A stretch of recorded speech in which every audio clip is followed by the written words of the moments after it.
In a faraway slice of the megaverse, the inhabitants of Flova are preparing for a mission to a mysterious, primitive planet. What they find there will change the course of their history forever. And maybe yours, too. Put on some headphones and harness the power of your imagination with the illustrated podcast, Flovatar, a Dust Odyssey.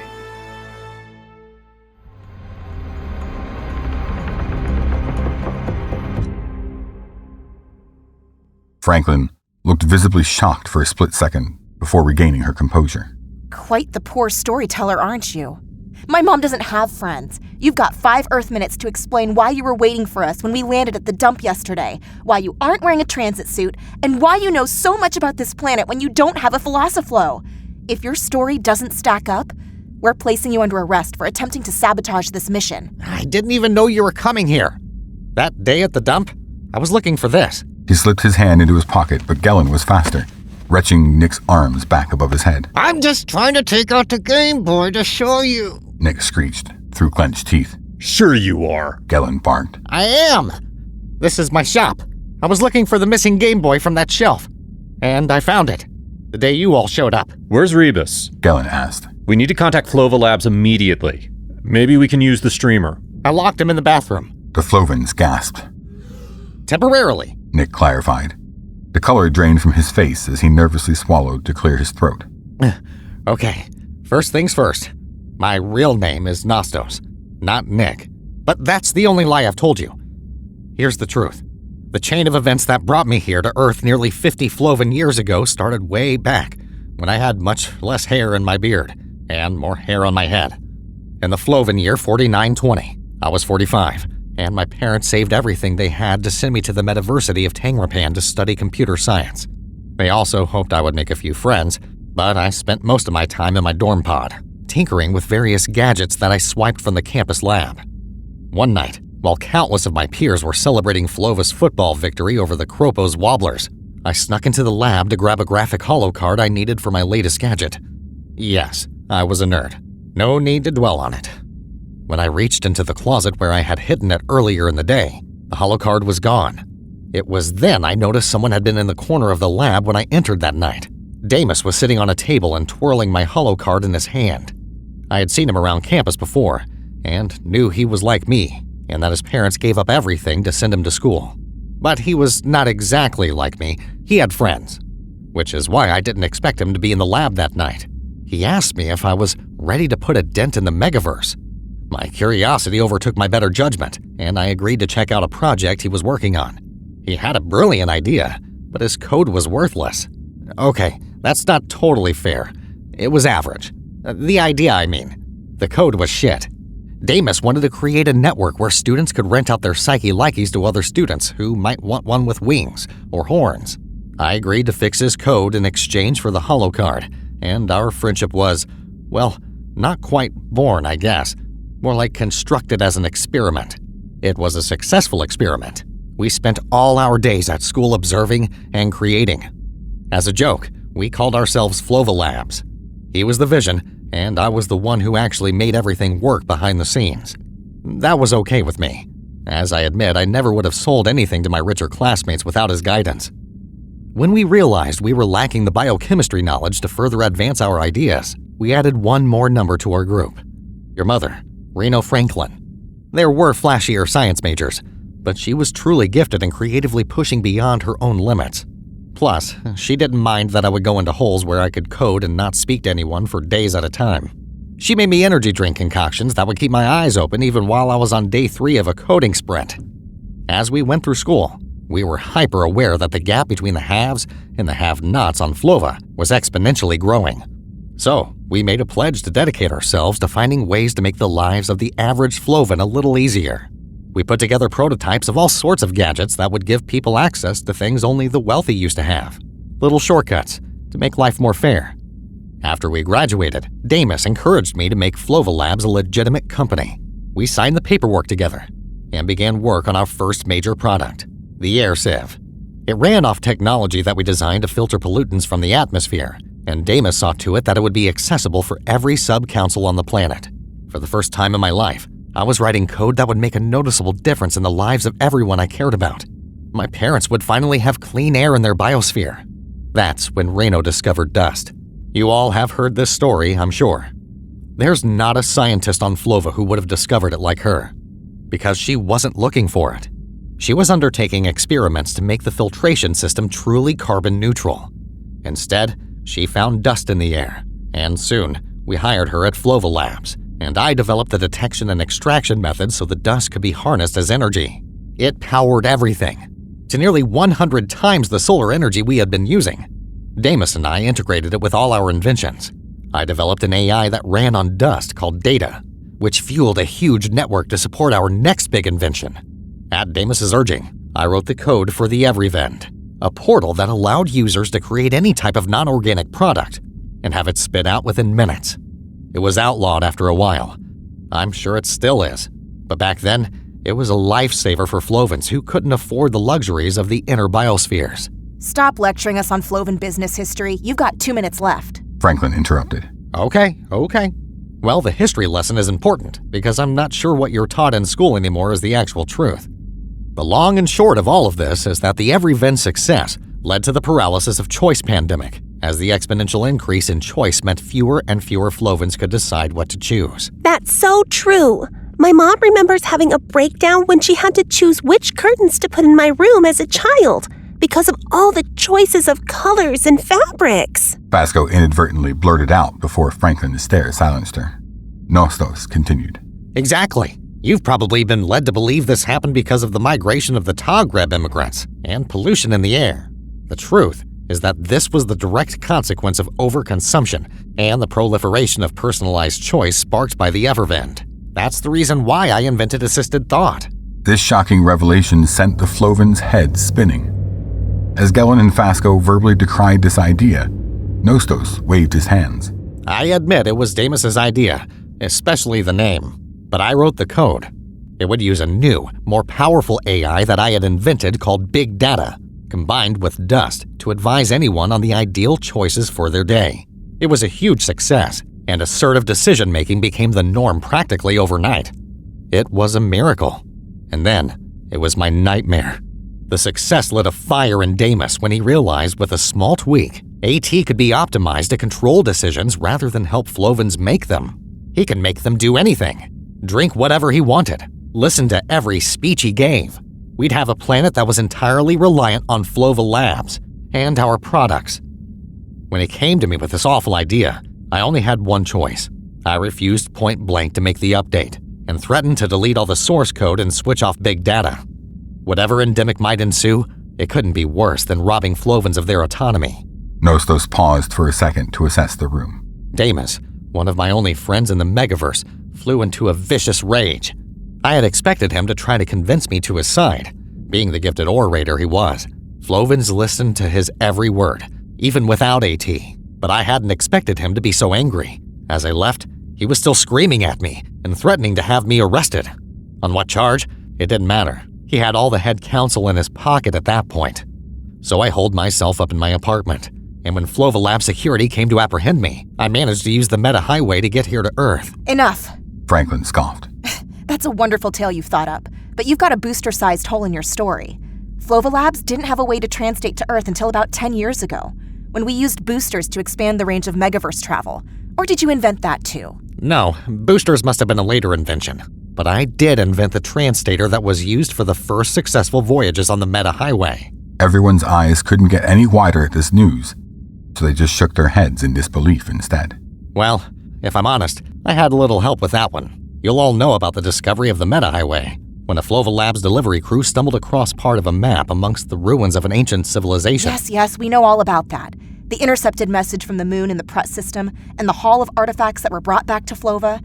My mother spent years on deciphering the map. It drove her mad. Well, there was a factor that even Reno didn't know about. Franklin's eyes narrowed again. Nostos continued. Damus was worried about Flova Labs losing its competitive advantage if all the artifacts were made public. So, when we found a raw element that seemed to act as a primitive porthole detector, we kept it to ourselves and studied it. I built technology to harness the element's power, and Flova Labs used those blueprints to create the first functioning translator. As was typical of Damus, He lost interest in the porthole detector when he thought he had gotten all his use out of it. Luckily, I realized it had more potential and snagged the core from Flova Labs, like I had swiped things from the campus lab so many years before. When he issued the warrant for my arrest, I used it to find a porthole that was due to open just below the balcony of my apartment. I didn't have time to plot a route before the security offers came banging on my door. So I took my chances and jumped. Paul whistled. You sure you haven't been sneaking some of my pineapple dreams? Franklin ignored him and stayed focused on Nostos. My mother theorized that an artifact like that could be possible. No doubt. Nostos shrugged. Reno was the foremost expert in meta-highway theory. Anything I know, I learned from her. She was... How is she? Probably annoyed that she thought all these years she had missed what would predict travel because of her own incompetence. Nostos acknowledged that Franklin was correct, but it was necessary due to the direction the planet was going. He didn't have a choice. You always have a choice to do the right thing. Well, not if you're using assisted thought. He shook out his sore arms. What are they feeding you on Flova, kid? Franklin paused, then said, Even if your story is somewhat true, do you realize what you're accusing Flova Labs and Damas of right now? Trying to take over the minds of every Flovan on the planet? That's absurd. Let me ask you a counter question. What is the directive of this mission? Nostos quizzed Franklin. From the corner, Floyd piped up again. Bring back dust. Nostos nodded. Why not harvest dust on Flova? Why risk sending thousands of your brightest minds to a dangerous, unknown planet for something you can find in your backyard? Permission to debate the validity of brightness? Paul smirked. Come to think of it, the Flova Labs goons have forced me to join the mission. Were ribbing me that I might never come back. Not that I particularly want to go back to Flova anyway. Here's another question. Nostos offered. If this is a peaceful mission, why send a cadet? He volunteered! Fasco cried. Right, Galen? Just then, Rebus entered, victoriously pumping one fist with a working streamer in the other hand, which Galen seized immediately and flipped off. Hey, what'd you do that for? Galen stumbled. His AT rang in his ear so loudly he could barely see straight. Mayhem ensued as Rebus yelled at Galen, Franklin yelled at Nostos, Paul yelled back at Franklin to defend Nostos. Fasco sat in the corner covering her ears, and Floyd called them all unruly animals unable to find their way out of a paper bag. Finally, Franklin consulted her Philosophlo and had it play Rick Astley's most annoying hit on maximum volume. When they were all yelling at her instead of at each other, she finally had their attention. To me, there's only one way to confirm the validity of anything he's saying. I'm using this dust buster to collect all the dust in this shop, and we're heading to the Transtators. We're sending one of us back to Flova to let them know we need a rescue crew. I've had enough. As the day turned into dusk, the Flovans trudged back to the dump. Franklin led the pack, with Nostos' dustbuster held like a torch, sucking up any dust in her path. By her calculations, she would have more than enough dust to fix the busted boosters, which would charge up one of the Transtators. Despite everyone's best arguments, she couldn't be deterred from her plan. Her AT soothed her anxious thoughts, and she concentrated every bit of energy that she had on mentally preparing to repair the boosters. Who would be the one to go back? Logically, she should send a droid. He would do whatever she said. He could be rigged to deliver whatever message she needed to Flova Labs. But what if upon arrival, Damas decided it wasn't worth it to send a rescue crew? He could order the droid to drop the subject. Or worse, he could take Floyd apart and scatter his metal parts around the megaverse. He wouldn't, though, right? She also considered Galen. He was strong, capable, loyal to Flova, and was clearly looking to be the hero of this mission. What is more heroic than helping out your friends? It was the first time she had considered any of the Flovans on the mission as her friends. She would give them all a choice. They would vote on who to send back. She located the outhouse from the day before and held her nose before entering the malodorous plastic cave. She blinked several times and then frantically wiped her glasses. When she put them back on, the reality remained unchanged. The Transtators, their only way home to Flova, were gone. Nostos was the only one of them who remained calm. They must clean these porta-johns daily, though you can't tell by the smell. Your Transtators have been flushed, I'm afraid. You can crawl through the trash if you want to look for them, or check the hole in there. As Franklin desperately prepared to leap into the depths of the outhouse, someone caught her by the sleeve of her brightly hued shirt and scooped her AT out of her ear. When she turned to berate them, she was surprised to find Paul hanging onto her arm. Franklin, get a hold of yourself. You're turning into a droid with that brainwashing piece of rust. You think swimming in that muck's the best possible decision you can make for your own safety? Gellin felt his AT vibrate through his skull as he resisted the urge to apprehend Paul. He stared upward at the newly emerging stars, appearing in the night sky like rays of hope poking through the universe. Flova was out there somewhere, and he had the burning desire in the depths of his heart to come home a hero. Following the path laid out for him had always worked before, but now, he ripped his AT device from his ear canal and placed it in his front pocket. Vasco gasped. Our AT's leading us to dead ends. We'll need to think for ourselves if we're going to get back home. There is another way. Nostos advised the whole group, though he was clearly addressing Franklin and Gellin. Do you think I've been sitting on Earth for 20 years, not thinking of ways to get back? Will you come somewhere with me? I have another idea, but we need to hurry. There's not much time. It will require you meeting a few humans. Don't worry, they won't bite. The History Museum, Nostos explained, was the epicenter of knowledge and free thinking on Earth. Towering Corinthian columns as thick as redwood trees guarded the entrance, supporting the domed and decorated roof. Intricate carvings and grotesques glared down in judging contempt at those that dare look over the hoarded wealth of history. Security lights draped elaborate exhibits in an almost ghostly hue. They passed wings for ancient Egypt, Renaissance Italy, 1980s Japan, Antarctica exploration, and the Mayans. But Nostos continued forward on the slippery, tiled floor. Can we stop at any of these exhibits? She stopped to peer inside and quickly turned her heel after spotting human shapes wrapped in intricate linen. Never mind. Nostos couldn't be deterred by any of the ancient spectacles. Not even the special exhibit of an ultra-sleek human car with a horse logo that was on loan from a museum in Italy. They reached the very back of the museum, and he knocked on a door labeled Janitor. It was a musty room, full of cleaning equipment that made Floyd let off a few unintentional sparks. But it was the human attractions inside that truly startled the Flovans. Seated around a cramped semicircle table in the middle of the room was a group of misfits, engaged in a high-stakes card game. A man older than Nostos held his cards with one hand and petted a ferret with another. A young kid wearing a VR headset giggled as he dug his hand into a bag of dusty orange snacks. A woman donning fishnets and heels that looked like they could double as weapons was counting a stack of black and red circles with 2-inch-long fingernails. And standing behind the table, dishing out cards, was a woman with a spiky maroon mohawk and red lips. Nostos gestured toward the group. Welcome to our weekly poker and conspiracy meetup, where you can try out any theory without shaming or judging. Welcome to TestNet.